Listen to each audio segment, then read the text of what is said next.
اریبیہ کار میں بیٹھتے ہی بولی، دیکھیں اس میں میری کوئی غلطی نہیں ہے۔ ارحان کار موڑتے ہوئے بولا، جی جی، آپ کی غلطی ہو بھی کیسے سکتی ہے بھلا؟ اس سے پہلے کبھی آپ کی غلطی ہوئی ہے جو آج ہوگی؟ مجھے پھپھو نے سمجھایا ہے، غلط بات کبھی برداشت نہیں کرنی چاہیے۔ ایک تو تم اور تمہاری پھپھو، ارحان نے تنک کر کہا تھا، اور وہ جو کہہ رہی تھی کہ میں ارحان کے ساتھ کیسے جاؤں گی، وہ بھی پھپھو نے کہا ہوگا یقیناً۔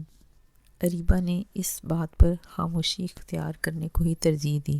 خیر، تم نے اچھا کیا، ہر راہ چلتے کو اختیار نہیں ہونا چاہیے کہ وہ آپ کے گھر میں جھانکے۔ یہ پہلی بار ارحان کی طرف سے اسے سراہا گیا تھا۔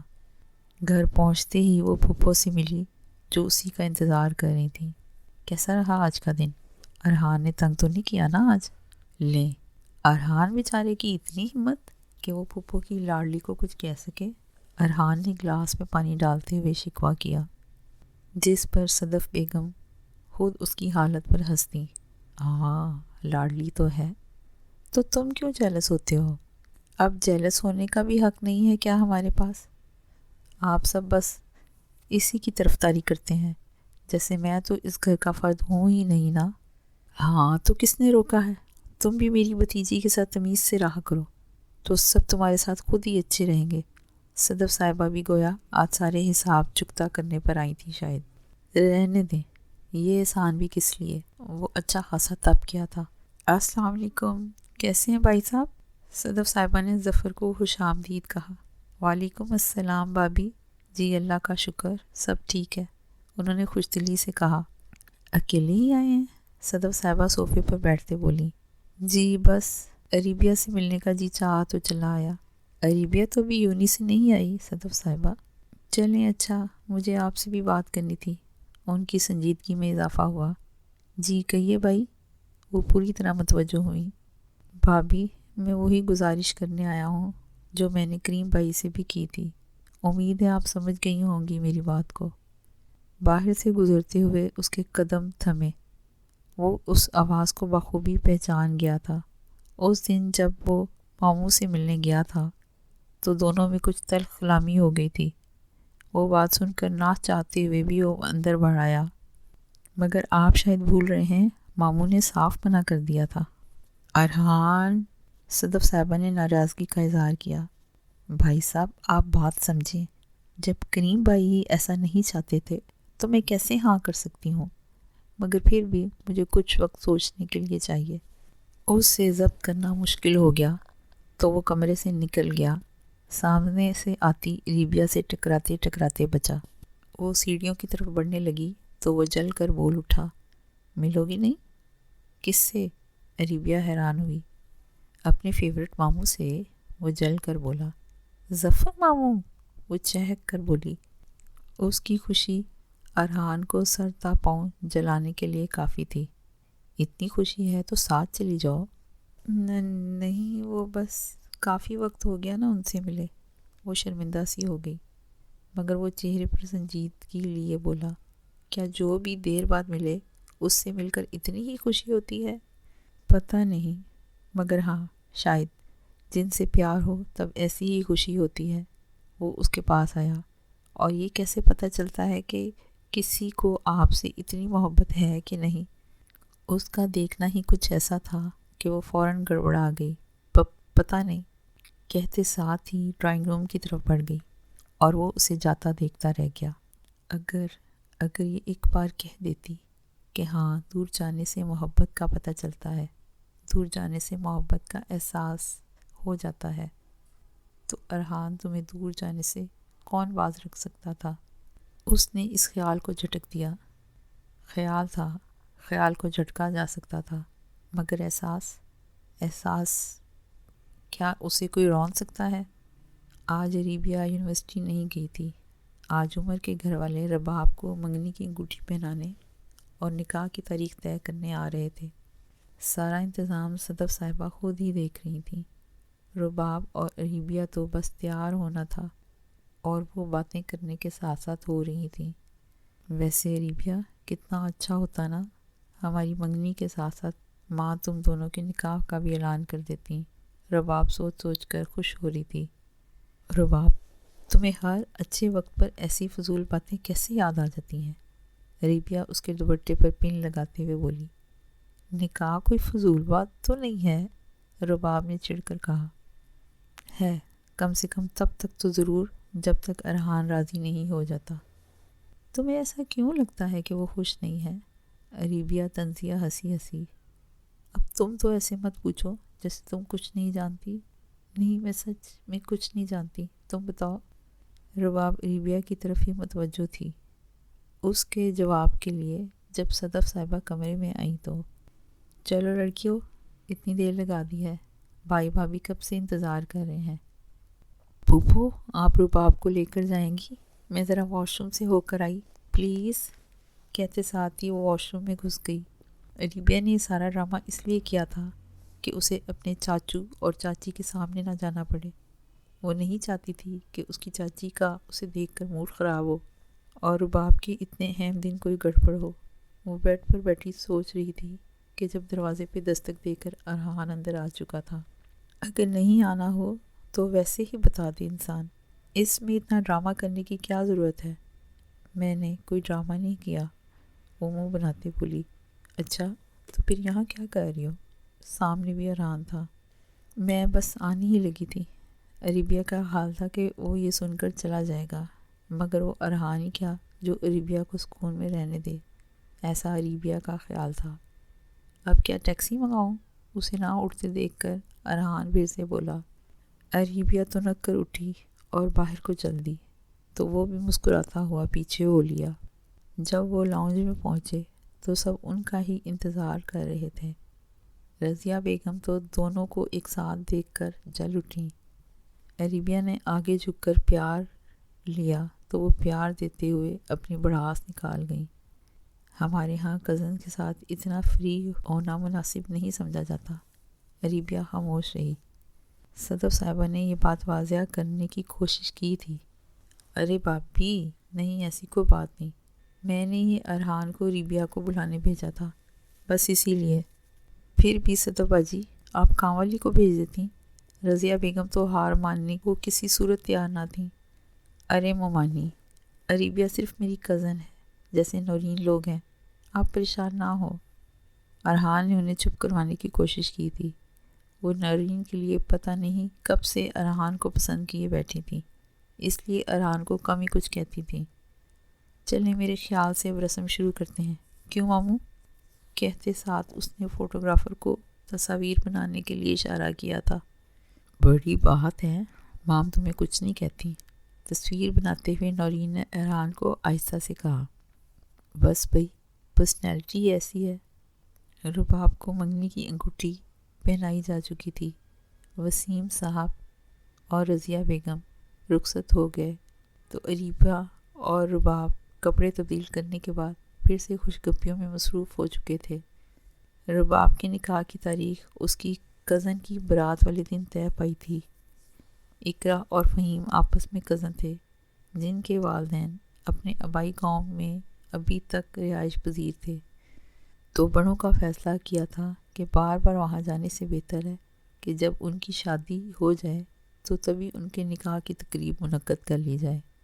یار ریبیا، کتنا مزہ آئے گا، ہم سب مل کر گاؤں جائیں گے۔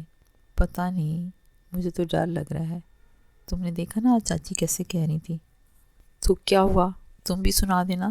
ایسے تو پھر ایسے ہی صحیح، شرم کرو لڑکی، تمہاری ساس ہیں وہ۔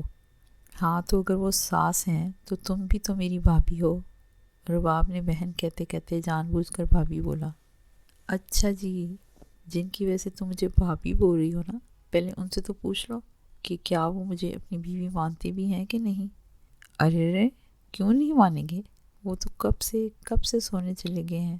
رباب بات کو گما گئی۔ اللہ رے، تم پتہ نہیں کیا کیا بولے جا رہی ہو، کوئی سر پاؤں نہیں ہے بات کا۔ میرے خیال سے تو تم بھی سو جاؤ، کہتے ساتھ وہ بھی لیٹ گئی تھی سونے کے لیے۔ وہ روز کی طرح آج بھی سونے سے پہلے اپنی ماں کو اللہ حافظ بولنے آیا تھا۔ صدف صاحبہ نے ایک کلاس لگا دی تھی۔ ارحان، تم کیا کرنے گئے تھے رباب کے روم میں، اور کیا ضرورت تھی آگے پیچھے داخل ہونے کی؟ جبکہ تم اچھی طرح جانتے ہو کہ بھابھی کوئی بھی غلط مطلب نکال لیتی ہیں۔ کوئی خاص شوق نہیں تھا مجھے۔ آپ کی بھتیجی چھپ کر بیٹھی ہوئی تھی آپ کے بھائی بہن سے، بس ذرا اسے ہی عقل دینے چلا گیا تھا۔ واہ ارحان، تمہاری عقل تو میں نے آج دیکھ ہی لی، صدف صاحبہ نے تعصب سے سر ہلاتے ہوئے اسے سنائی۔ کیا ماں، مجھے سمجھ نہیں آتی کہ آپ نے کیا سوچ کر رباب کی ادھر منگنی کر دی ہے، اور ان سب سے پہلے میرا اور ربیہ کا نکاح۔ کوئی تو ایسا کام کریں آپ لوگ کہ ہمیں بھی سمجھ آ جائے کچھ۔ تم نے سمجھ کر جو کرنا ہے نا، وہ میں نے آج دیکھ ہی لیا ہے۔ ماں، مجھے آپ کی باتوں کی لاجک سمجھ نہیں آتی۔ اچھے بھلے ہم دوست تھے نکاح سے پہلے، اور اب انجان بنا دیا آپ لوگوں نے ہمیں ایک دوسرے کا۔ انجان نہیں ہے وہ ارحان میری جان، بس تھوڑا حجاب ہے اسے تم سے، جو کہ وقت کے ساتھ ساتھ کم ہو جائے گا۔ چلیں، یہ تو وقت آنے پر پتہ چل ہی جائے گا۔ رباب کچھ دیر سے موبائل پر لگی ہوئی تھی۔ کیا ربیہ تمہارے ساتھ ہے؟ ہاں، مگر کیوں؟ مجھے اسے ملنا ہے۔ وہ ایک شریف لڑکی ہے، اور کچھ دیر پہلے تک تو تم بھی شریف ہی تھے۔ زیادہ ڈرامے کرنے کی ضرورت نہیں ہے، 2 منٹ میں مجھے لان میں نظر آنی چاہیے۔ دیکھو نا، وہ تمہاری بیوی ہے، مگر ملن کے بھی کچھ آداب ہوتے ہیں۔ رباب، یقیناً تم نے ربیہ کو نہیں بتایا ہوگا۔ وہ جلدی سے ربیہ کی طرف لپکی۔ ربیہ جاگ رہی ہو نا؟ نیند نہیں آ رہی۔ ربیہ نے اس کی طرف منہ کیا تھا۔ چلو لان میں چلتے ہیں۔ لان میں اس وقت؟ اور اگر ارحان ہوا تو؟ ربیہ ہوا تو کیا؟ چلو اب۔ ارے کدھر؟ وہ اسے یوں اٹھتے دیکھ کر بولا۔ وہ کافی رات ہو گئی ہے نا؟ مگر ابھی تو تم نے کہا تھا کہ رباب کافی بنانے گئی ہے۔ اس نے جان بوجھ کر اسے تنگ کرنے کے لیے پھر سے سوال کیا۔ نہیں، اب نہیں پینی۔ اچھا ٹھیک ہے، پھر بھی بیٹھ جاؤ نا، بات کرنی ہے تم سے۔ اس نے اصرار کیا تو وہ خاموشی سے بیٹھ گئی۔ ربیہ، تم نے اپنے اور میرے بیچ تکلف کی دیوار کیوں کھڑی کر لی ہے؟ شاید یہی وقت اور رشتے کا تقاضا ہے۔ ربیہ، ہم بچے تو نہیں ہیں جو اپنے نفس پر قابو نہ رکھ سکیں۔ ہمیں اپنی حدود پتہ ہیں۔ وہ اس کی آنکھوں سے اس کے قول کی پختگی کا بآسانی اندازہ کر سکتی تھی۔ ربیہ، تم اتنا کیسے بدل سکتی ہو؟ تم وہ ربیہ تو نہیں ہو جس کو ہم جانتے تھے، جو اپنے لیے آواز اٹھانا جانتی تھی۔ تم کب سے لوگوں سے بھاگنے لگ گئی؟ آج تو جیسے وہ سوچ کر آیا تھا جیسے سب پوچھ لے گا۔ پتہ نہیں، شاید ان سب چیزوں سے فرق نہیں پڑتا، شاید خود کو آنے والے وقت کے لیے تیار کرنا چاہتی ہوں۔ کون سا وقت ربیہ؟ آپ کو پتہ ہے، لوگ کہتے ہیں اکثر بیٹیوں کی قسمت ان کی ماؤں جیسی ہوتی ہے۔ اس نے اپنے آنسو ضبط کیے۔ وہ جس دن سے ارحان کے گھر سے آئی تھی، اس کا دماغ صرف اپنی ہی جگہ اٹکا ہوا تھا۔ ابھی بھی وہ اپنے خیالوں کی وادی میں تھی کہ رمیسا نے چٹکی بجا کر اس کی توجہ حاصل کی۔ یار انسا، تم ابھی تک اس لڑکی کے بارے میں سوچ رہی ہو؟ تمہیں لگتا ہے کہ تمہیں چھوڑ کر اس لڑکی کی طرف جائے گا؟ انسا، تم نہیں سمجھ رہی۔ کچھ تو ضرور ہے ان دونوں کے بیچ۔ اس دن وہ صرف اس کو چڑھا نہیں رہا تھا، اسے چڑھانے کے پیچھے کہیں نہ کہیں اس کا غصہ ہے۔ یار انسا، تم ابھی تک اس لڑکی کے بارے میں سوچ رہی ہو؟ تمہیں لگتا ہے کہ وہ تمہیں چھوڑ کے اس لڑکی کی طرف جائے گا؟ انسا، تم نہیں سمجھ رہی۔ کچھ تو ضرور ہے ان دونوں کے بیچ۔ اس دن وہ صرف اس کو چڑھا نہیں رہا تھا، اس کے چڑھانے کے پیچھے کہیں نہ کہیں اس کا غصہ تھا۔ رمیسا، یہ بھی تو ہو سکتا ہے تمہیں غلط فہمی ہوئی ہو۔ وہ لڑکی عجیب سی نہیں لگی تمہیں؟ مطلب اس دن بھی اس نے کوئی خاص بات نہیں کی۔ ایسی لڑکی سے کون؟ سمجھ رہی ہو نا تم؟ مگر تم نے اس دن دیکھا نہیں جو کیفے میں ہوا تھا؟ وہ ہم سب کو یہیں چھوڑ کر بھاگا تھا۔ رمیسا، اگر ایسا ہے تو پھر؟ آنسا، ایسا نہیں ہوگا۔ میں ارحان پر کسی صورت گیو اپ نہیں کروں گی۔ رباب اپنی الماری سیٹ کر رہی تھی جب ربیہ اس کے کمرے میں آئی تو اسے کام کرتے دیکھ کر اس کے ہاتھ مدد کروانے لگی، ساتھ ساتھ باتوں کی پٹاری جاری تھی۔ جب رباب کسی خیال کے تحت بولی، ربیہ، ایک بات پوچھوں؟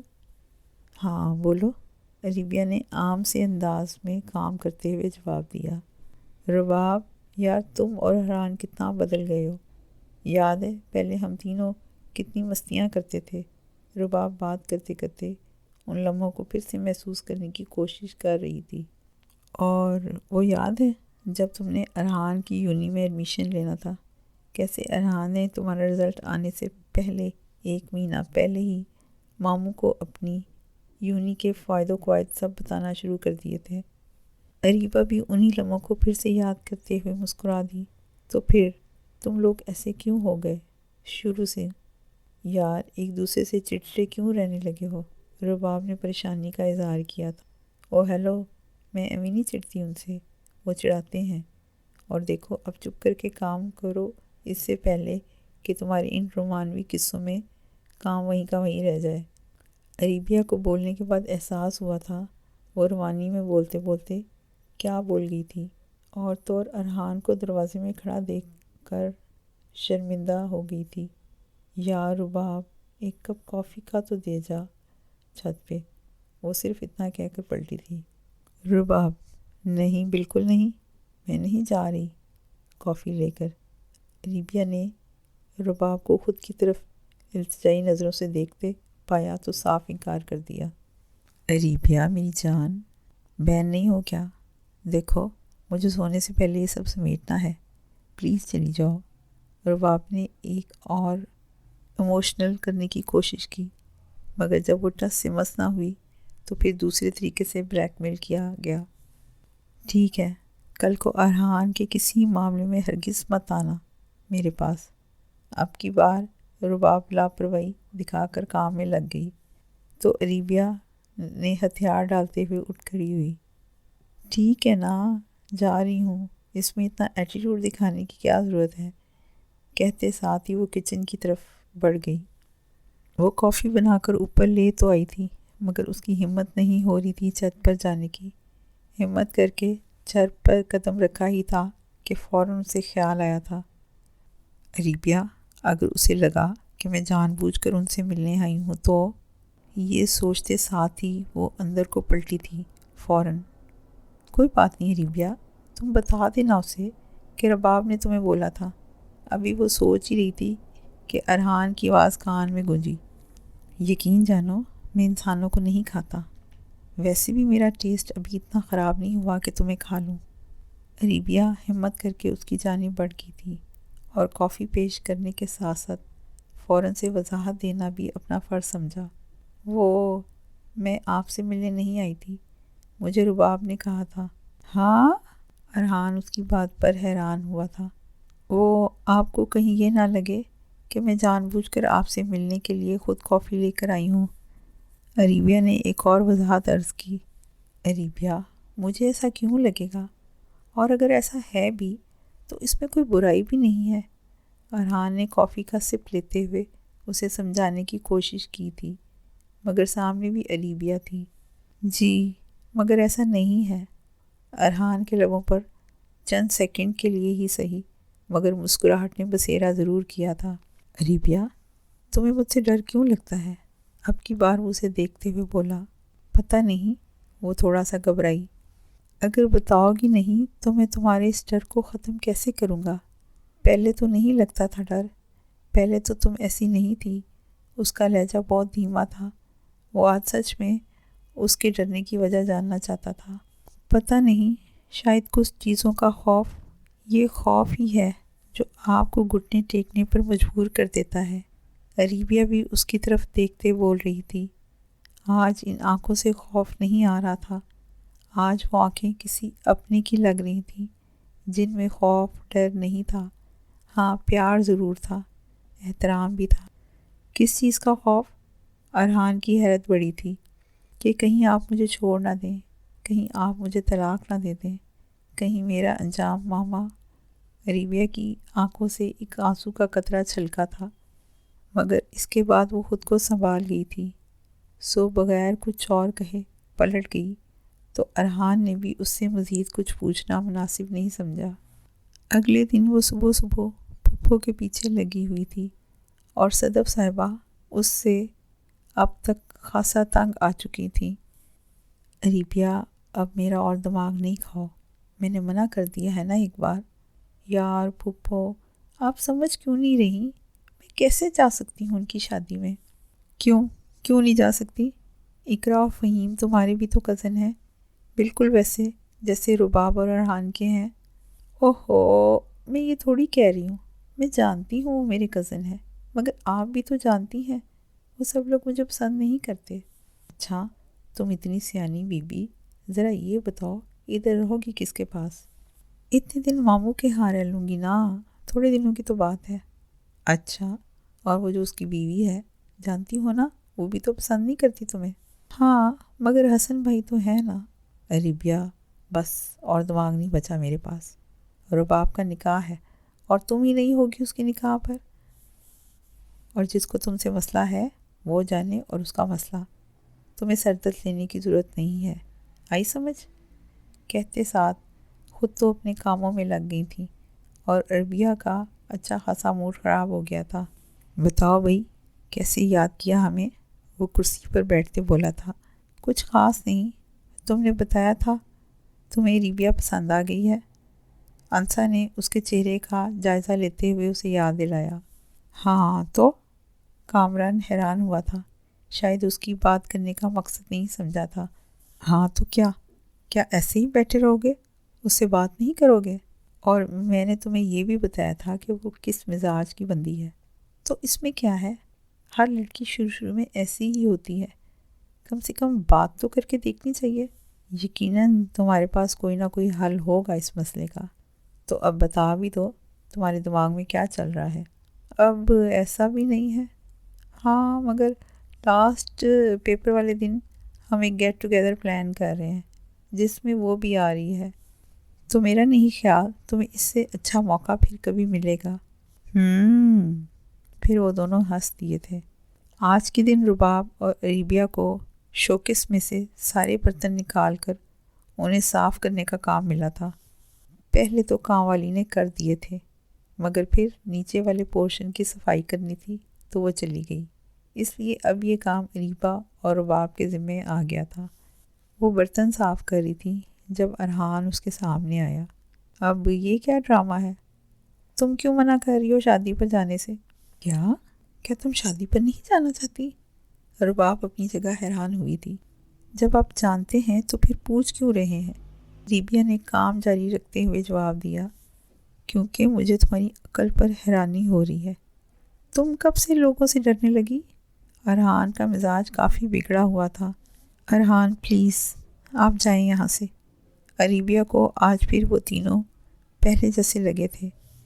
میں تمہیں ہرگز اس چیز کی اجازت نہیں دوں گا عریبیہ۔ ارحان، آپ کو اس کا کوئی حق نہیں ہے۔ وہ ٹیبل پر ہاتھ رکھ کر آگے جھکا تھا۔ میں اپنے حق بہت اچھے سے جانتا ہوں اور وقت آنے پر یاد دلوانا بھی جانتا ہوں۔ امید ہے تم مجھے مجبور نہیں کرو گی ان سب کے لیے، اس لیے بہتر یہی ہے کہ اپنے دماغ سے نہ جانے والا خیال تو نکال ہی دو۔ کہہ کے وہ رکا نہیں تھا۔ جب سے ارحان وہ ساری باتیں بول کر گیا تھا، اس کے بعد سے اس کا موڈ ابھی تک آف تھا۔ وہ چھت پر ایسے ہی فضول میں کبھی آسمان کو دیکھتی، کبھی منڈیر پہ منہ رکھے باہر سڑک پر دیکھنے لگتی۔ اسی دوران رباب آئی تھی۔ اللہ اللہ عریبیہ، ابھی تک تم ارحان کی صبح والی بات پر منہ پھلائے بیٹھی ہو؟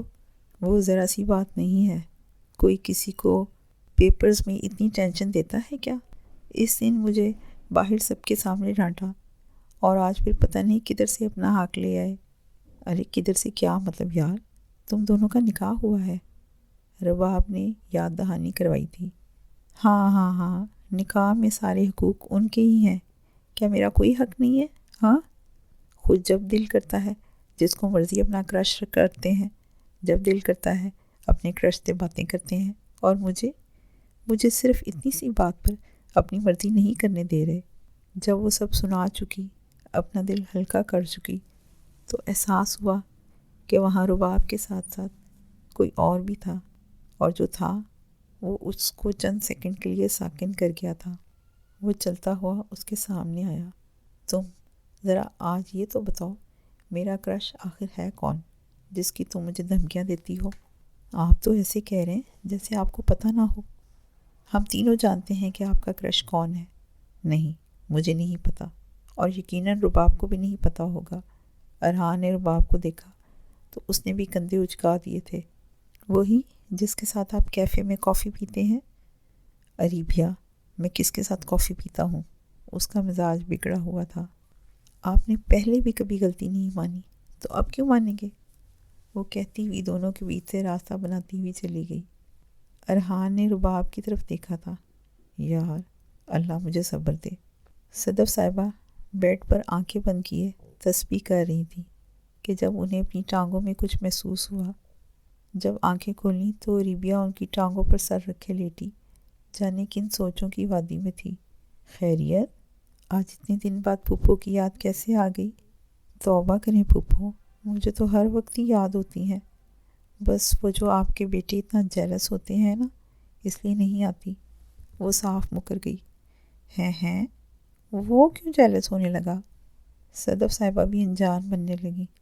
بس کر جائیں پھپھو، پھپھو کی لاڈلی بول کر میرے کانوں کے پردے ہلا کے رکھ دیے ہیں اور آپ ایسے انجان بن رہی ہیں۔ اسے ایسا بولتے دیکھ صدف صاحبہ اپنی ہنسی کو روک نہ پائیں۔ پھپھو؟ جی پھپھو کی جان۔ صدف صاحبہ کی انگلیاں آہستی سے اس کے بال سہلانے لگیں۔ مجھے لگتا ہے میرے ساتھ بھی ماما جیسا ہوگا۔ اس کی آنکھ سے پانی کا قطرہ چھلکا۔ عریبیہ ایسا کیوں سوچتی ہو؟ تمہارے ساتھ اللہ نہ کرے ایسا کچھ ہو۔ عریبیہ کا گمان انہیں اچھا خاصا پریشان کر گیا۔ پھپھو، کوئی نہیں چاہتا کہ اس کے پیارے اس کے ساتھ کچھ ایسا کریں، مگر جو چیزیں ہمارے بس میں نہیں ہوتی، ہماری تقدیر میں کچھ حادثے لکھ دیے گئے ہیں۔ کاش ہمارے چاہنے والوں کا اختتام ہمارے ہاتھ میں ہوتا تو میں کبھی ان کے ساتھ وہ سب نہ ہونے دیتی، ان کی زندگی کا اختتام ایسے نہیں ہونے دیتی، کبھی نہیں۔ اس کی آواز روندی ہوئی محسوس ہونے لگی تھی۔ میری جان، پھپھو کرمان جائے۔ چندہ، جو چیزیں ہمارے اختیار میں ہیں ہی نہیں، ان کو سوچ کر خود کو تکلیف کیوں دیتی ہو؟ وہ تمہارے ساتھ کبھی ایسا نہیں ہونے دے گا۔ میرا بھائی کمزور تھا، اس لیے وہ سب ہو گیا، مگر تمہارا ولی، تمہارا سرپرست کمزور نہیں ہے عریبیہ، وہ کبھی تم پر دنیا کو ترجیح نہیں دے گا۔ اس نے کچی پکی نیند میں صرف اتنا ہی جواب دیا۔ وہ انہیں پیڑا بناتے دیکھ رہی تھی۔ بی بی جی، ارحان صاحب کی کافی تیار ہے، دے آؤں انہیں؟ کام والی نے پوچھا۔ نہیں، تم رہنے دو۔ عریبیہ جاؤ، تم دے کر آؤ، پھر بولے گا اس بچی کو کیوں بھیج دیا نیچے۔ جاؤ شاباش۔ صدف صاحبہ نے میدے کو گوندتے ہوئے کہا۔ عریبیہ اب کام والی کے سامنے کیا کہتی، اس لیے خاموشی سے ٹرے پکڑے چل دی نیچے کو۔ وہ جب نیچے آئی تو ارحان سامنے ہی مل گیا۔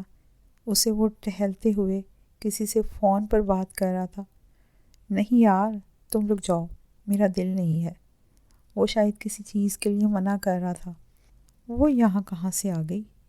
وہ جائے یا نہ جائے، مجھے اس سے فرق نہیں پڑتا، اور بہتر ہوگا تم لوگ بھی اب یہ چیپٹر بند کر دو یار۔ وہ سامنے والے سے ناراض ہو رہا تھا۔ عریبیہ کپ رکھ کر پلٹ گئی۔ صدف صاحبہ کا تجربہ کامیاب رہا تھا۔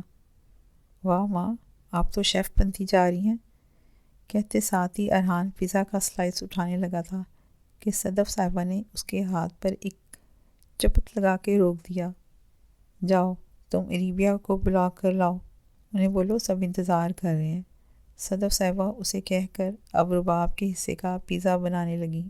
صدف صاحبہ کی عادت تھی کہ جب کوئی گھر پر نہیں ہوتا تو اس کا حصہ سنبھال کر رکھتی تھی۔ جب عریبیہ آئی تو اس کی آنکھیں سوجی ہوئی لگ رہی تھیں۔ وہ صدف صاحبہ کے ساتھ والی کرسی پر بیٹھ گئی۔